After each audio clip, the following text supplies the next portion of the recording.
Il-Ministru Ostingat għall id-deputati nazzjonalisti li ser jirreżenja jekk dawn ma jappoġġjawx u jsalva bis-saħħa tal-vot tal-Speaker. Waqt il-laqa tal-Eżekuttiv Nazzjonalista li reġgħet tlaqqet b'urġenza 2 filgħaxija, Franco De Bono insista li nhar l-4 ta' Novembru se jastieni mill-vot dwar il-mozzjoni li qed titlob għar-riżenja tal-Ministru tat Trasport Ostingat. Fil-laqa Ostingat tagħmel preżentazzjoni dwar iċ-ċaqliq li mistenni jsir fit-trasport pubbliku. Iżda Franco De Bono ġie rrappurtat li ma kienx impressjonat. Assenti minn din il-laqa kien hemm l-eks Ministru tat Trasport Jesmond Mollet. Min-naħa l-oħra preżenti għal din il-laqa kien hemm il-Prim Ministru li ma tkellem xejn dwar min u kif għandha tinġar ir-responsabilità politika għal falliment fit-trasport pubbliku.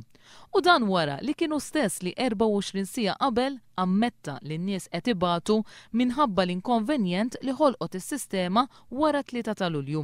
Li man konvenjent sewa lill-poplu Malti mal-400,000 euro f'konsulenzi.